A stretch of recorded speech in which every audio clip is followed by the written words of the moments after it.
So I have the privilege to introduce our Albert-sponsored speaker, which is Professor Dan Marston. So anyone who knows me well knows I don't like doing anything formally, so Professor Dan has trusted me to do an off-the-cuff, relaxed kind of introduction. So those who come through Staff College get to hear Professor Dan at least once, sometimes twice a week, and he is a smart, engaging and motivating man. He's been an advisor for many generals, and he challenges you. He'll say things that push your buttons, and it's awesome. So hopefully, Professor Dan will challenge us and push some of our buttons and take us on the roller coaster Claire was talking about yesterday, which kind of grounds us into why innovation and adaptability is important. So thanks, Professor Dan.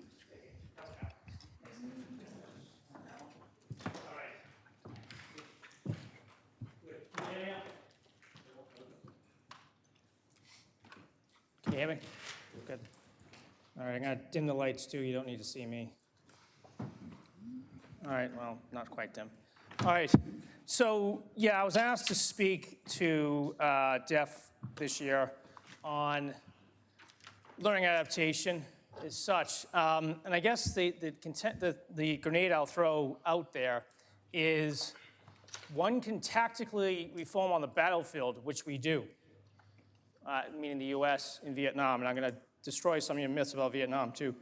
And we did in Iraq as well. Not beautifully, but we did. But potentially, you still lose the war. And you may still lose this one. So it's great that that's a core theme that we all love, we all want to try to do, and it's great. However, you have to remember that you can still lose the war. You win on the battlefield, but you lose the war. But this is a key thing. The problem with militaries is when you do lose, you kind of turn your back on it. Too difficult. Didn't really like the experience. Black and white narratives. I'm going to get into that in detail. This was not a counterinsurgency war. This was a war. This was a war, not just counterinsurgency. And it's about the adaptation to the character of the war you're in. That's key. But we had a lot of black and white narratives in this war, and we're already starting our black and white narratives of this war, as well as Afghanistan. And this is the danger to the military. Because as you're looking for the future, you're cutting yourself from the experience and the bloodletting of the previous war. We find wars that we potentially fail in or are going to fail in as difficult to analyze. It's a very complicated problem, but that is war. War is no more difficult today than it was 2,000 years ago. The dangerous precedent is when you walk out of a dangerous, difficult war and you think there's nothing to learn from it.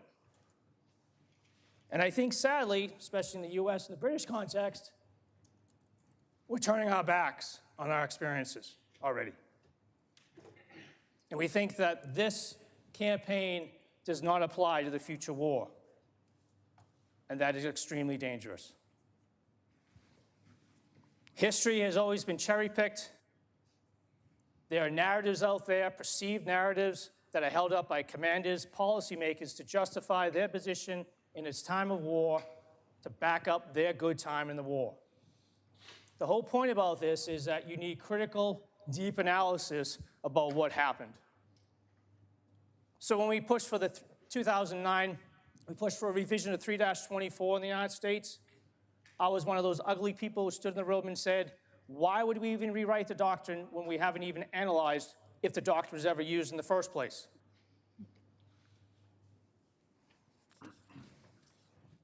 You only gotta get pictures, don't worry. Get the eye candy. I'm old school. I don't know what Twitter is. I don't know what Facebook is. I'm a historian, hence the podium. They bring us great new stuff this year, and of course it's too small for me as well, and I'm quite short. But due to time, I'm gonna try to keep this only to 20, 22 minutes because I wanna get into the debate with everybody. But I'm gonna cover off on Vietnam, especially the first year of it, and of course the first campaign in Iraq for us in terms of the occupation, 2003 to 2011. I'll get into any issues of OIR because I'll tell you a lot of us were banging our heads in Baghdad again when we're saying, where are the lessons from this? Where are the lessons from that? Where are the commanders from the Iraqi army we fought with in '09? Where is X? Where is Y? And people all put their hands up and said, we don't know where it is. But let's deal with Vietnam, because I think this is one of the most contentious wars of the 20th century. It created many myths, all right, about the US performance on the battlefields itself. We failed in we failed in Vietnam because we didn't have a strategy. We failed in Vietnam because we didn't understand the will of the enemy. But we weren't the only ones. You did too. You lost in Vietnam. Okay? So everybody needs to sort of grow up and accept the fact that you can lose. But then you need to sort of dig and try to figure out why you lost. But the recent scholarship, especially on Vietnam, luckily in the last 15 years, has opened up a whole different world to Vietnam, especially the enemy's perspective, which has come out and said, actually, Americans were understanding the character of the war. They were fighting well on the battlefield. They lacked a strategy. But man for man, the Americans were fighting extremely well. It wasn't just counterinsurgency, it was main force. It was everything. It's called war. But people cherry-picked it because it's difficult. So why is all this important? Because all wars offer important lessons. However, you must have a clear understanding of the depth, width, and context of that war before you start cherry-picking. And this war will be cherry-picked in the early 2000s, for instance, in Iraq, without any of the context and the understanding of both the enemy as well as ourselves. And things will be misapplied in Iraq and Afghanistan based upon this war, because people cherry-picked. All the militaries I worked with, US, UK, and you guys as well, you sadly dismiss applied military history. I'm not saying you shouldn't dismiss sort of what buttons, what kind of tanks and all that crap that some military historians cover, but you dismiss applied military history. And you don't like difficult debates. The number of times units would say to me, give me the one book to understand this war. I think, wow, I don't know what the last hour was, but that was shit, because you're asking me for one book. But the problem is, there are key mistakes, there are key systems, there are key lessons that can be taken from these campaigns that have been with us going back thousands of years.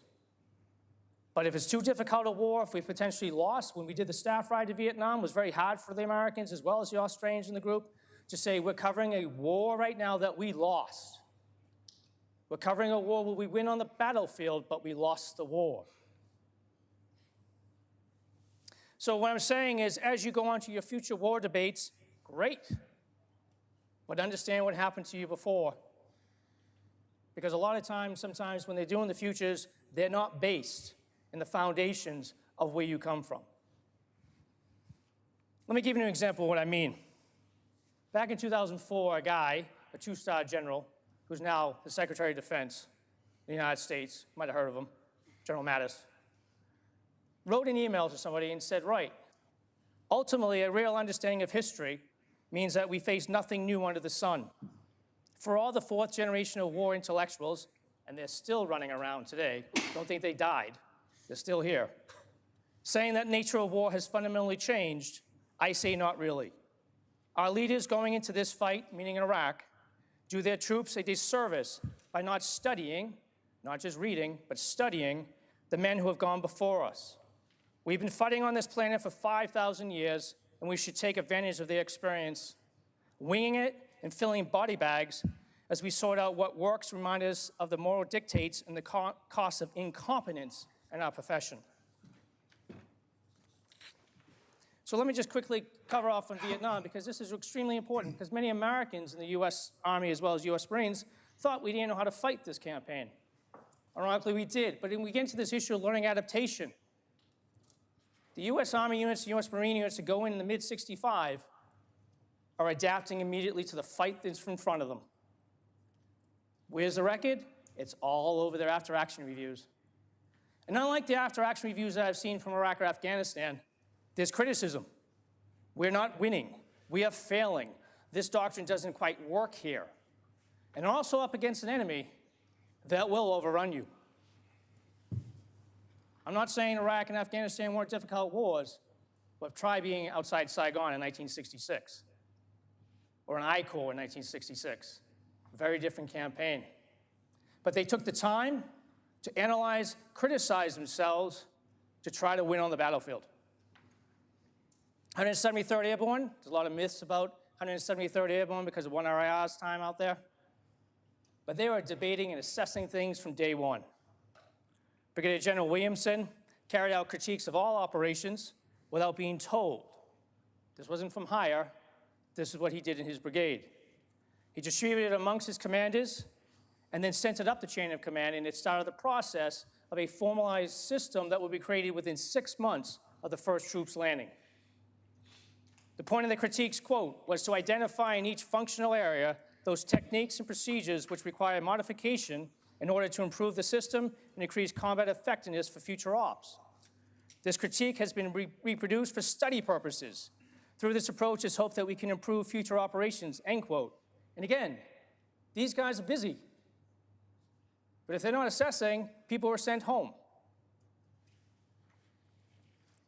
One of the things he specifically said in one of the early operations, quote, there are many things done correctly which are taken as normal, which have not been mentioned in the critique. There are, however, many procedures and techniques that we must improve to achieve greater combat effectiveness.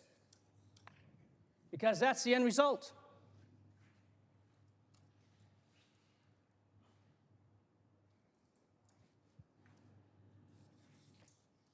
So the first formal dissemination of lessons by the U.S. Army in Vietnam occurs by November 2nd, 1965. I'm not sure how fast 1RIR was doing it. It actually covers a whole operation done by 173rd, and it's the negatives in there. These are the problems. The enemy fights this way. How do we get our heads around the enemy? There are formal reports written from that point to July on specific battles, and is disseminated throughout all the formations, including the U.S. Marine Corps in Vietnam. 1st Infantry Division, Feb 66, quote, operations in unfamiliar area such as these tend to prove that instead of sweeping a zone, a patrol base with patrols to find the enemy and the positions and equipment would be much more effective. The rapid search and destroy operation during this period forces units to skim over areas that might have yielded more VC, end quote. So this idea that Americans, that's all we did was search and destroy, that we weren't debating things. The historical record has been flipped on its head. But that's not the narrative of the 2000s. U.S. Army didn't identify the war they're in. U.S. Marines didn't identify the war they're in. Yeah, we did. Late in October 65, Chief of Staff of the Army at the time says, right, we've only been in battle for 6 months, but I'm sending 60 officers out to Vietnam to study every single brigade and battalion and divisional headquarters to find out if we're fighting this war correctly. 6 months. It took us about 18 months to start even sending anybody out from DC to try to get their heads around the campaign in Iraq. There was an interesting lesson right there. Well, there's nothing to learn from Vietnam. So the first report was published in April '66, 9 volumes. Overall mission was, quote, to determine and recommend changes in doctrine, material, and organization which will contribute to improved effectiveness of each type of the battalions and of the brigade and division echelons as they in turn increase the battalion's effectiveness. This report covered many aspects of the war, including core topics, the enemy. The enemy. How does he fight? Significant operational concepts, examination of the organization of the brigades and everything else, and they would change things accordingly. As I said, all the U.S. Army formations were visited. These 60 men, some of them were actually historians, God forbid, but they actually had a Silver Star or CIB on their chest as well. Kind of helps. Key finding was, although doctrine is generally sound, expansion and emphasis are required to take advantage of lessons learned in Vietnam and to provide a basis for training for and executing missions in this environment, end quote. So formally in April 1966, the formal operational lessons learned process for every single battalion brigade, regiment of the Marines, and division, and the corps level is formalized to make sure it's actually working. And everything was transmitted throughout Vietnam first, and then sent back to CONUS, continental US. One of the most famous divisional commanders of First ID, of course, is General Dupuy. Goes on to create TRADOC in the 70s. He pushes for this idea that experience and lessons learned must be pushed down by brigade, battalion, company, troop, and battery commanders through an imaginative, continuous, aggressive training program. Nothing to be taken for granted. Because unlike Iraq or Afghanistan, we could lose a battalion on the battlefield.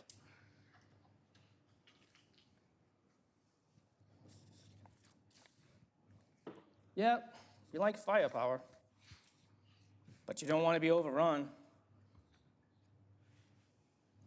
But let me just throw it back at you now. The North Vietnamese Army assessed us as well. And let me give you two documents that they stated. Quote, when the US troops encounter a combat pocket, they attack it with several thrusts. They also maintain a considerable reserve force to repel any attack. Relatively effective and rapid coordination between foot troops and air and artillery assets. Continuous and heavy bombing and artillery fire on selected targets, which in turn repeatedly combed by the US.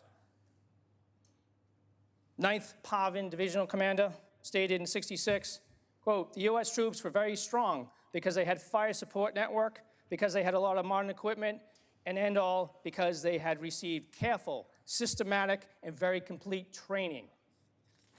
That's the enemy. However, we lost the war. US and many others turned their back on the war due to the pain of this loss, and this war is still with us in the United States. The recent Vietnam documentary conjured up a lot of pain for a lot of people as they watched it across the states. Discussion of the war tended to fall into very black and white camps. The debated issues that tended to focus on tactical debates about the war. Was it coin? Was it main force? It was a war. We failed to debate the two core issues of the war, a lack of a coherent strategy and an understanding of the level of commitment the North Vietnamese were willing to sacrifice for victory. Post 9/11 simplistic debates within the US Army, as well as Australia, inside the military as well as the policy areas, as they cherry-picked Vietnam and muddy the waters for many years to come. The quagmire of Vietnam, quagmire in Iraq, quagmire in Afghanistan. Fundamentally different campaigns. There were incredibly important lessons about learning adaptation that did occur in Vietnam, but they were never put in proper context. As the British General Lieutenant General John Kisley stated, a little bit of military history is more dangerous than none at all. And that's what we saw. Road to Baghdad. Mythology begins on the road to Baghdad. Colonel Perkins, now General Perkins, head of TRADOC. There was a learning curve on the road to Baghdad in 2003. There was a misunderstanding of the profession of arms in history. The question now is, are we any better at it? History had been and continues to be cherry-picked. No one ever enters in a war that they expect. So while reform has occurred in Iraq, we could be better, and we should be better. There was and still is a need for a critical analysis of the debate, and it's not a thing called your official histories. Not quite sure what that's going to give you. In the aftermath of this war, as well as in Afghanistan, because a lot of people died.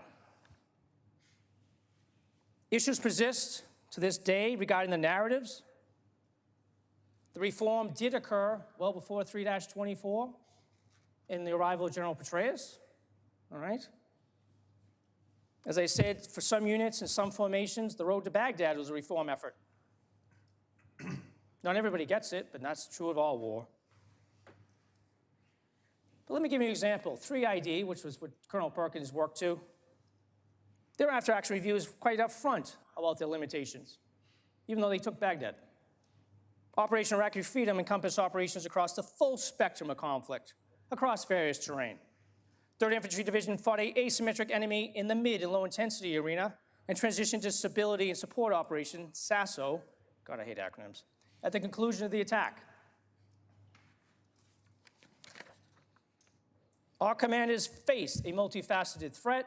3ID encountered a full spectrum of enemy forces throughout the operation on a complex battlefield. Upon entering to Baghdad, 3ID was immediately required to start transition to SASO. Lessons learned: we must be ready for rapid success. Follow-on SASO plans must be developed in advance, and the necessary resources are readily available. Plan to conduct SASO concurrently with combat operations or immediately after the completion of combat operations. 3ID did not fully develop a plan for the transition to SASO and civil military operations in Baghdad prior to entering the city. Units must be prepared for unexpected success and be prepared to transition early to stability operations. Soldiers and leaders did a good job in executing the transition from combat to SASO. However, resources were ineffective. We did not plan for this kind of campaign. That's kind of open, and these were the guys who took Baghdad. And that was written at the end of '03. In the end, what we saw in Iraq, and to be fair to the US military and the British to a certain extent, was this was a transformation to a war, to defeat the enemy on the battlefield, which they did. Doesn't mean we had victory, though. As with all wars, the context is everything. Different year, different province, different kind of fight. There was arrogance on all sides within the coalition, and I mean everybody. But if that ain't war, I don't know what it is. You can dress it up, you know, keep dressing up, but when you put the lipstick on the pig, it still looks like pig. Over 80% of the people I worked with, going back to '06 in theater alone, from the US Army, US Marine Corps, worked and understood the need for depth within context. The question now that all those commanders have, now that some of them are reaching 3- and 4-star, is actually, have we captured it all? And what do we take from these wars and move on? It was bottom up, slowly tied to CONUS in the UK itself. And there were major mistakes at different times. There's still limitations, and there's still major debates out there. I kind of sent a spattering out to my out-of-war guys back in the States and said, give me the problems with OIF in terms of learning adaptation. Unit rotations, task organization changes, reliance on pre-deployment training, reliance on the Center for Army's Lessons Learned. That came from everybody. Center for Army's Lessons Learned. Interesting. In the end, the learning curve that did occur there, and in both campaigns, was down to time-honored trying to get your head around the war and trying to win on the battlefield.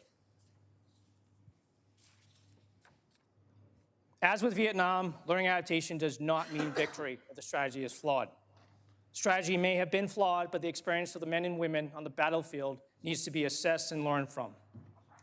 Some people are dismissing the last 16 years of war as if it does not relate to the next one. We need to avoid being caught out again. The ADF has fundamental questions to ask itself regarding the last 16 years of war and what you did and did not do. The last 16 years of war for the US apply to the future, as did our experiences in Vietnam, Korea, World War II, World War I, and all the way back to the American Revolution. But what's missing, because everybody's too busy, even though we're not at war yet, is that we're missing robust debates, critical analysis to prepare for the next one. Because I will leave you with one point about the future of war. I'm a historian, I'm not going to forecast it, but here's one thing I'll tell you. It will be bloody. I'll leave it on that.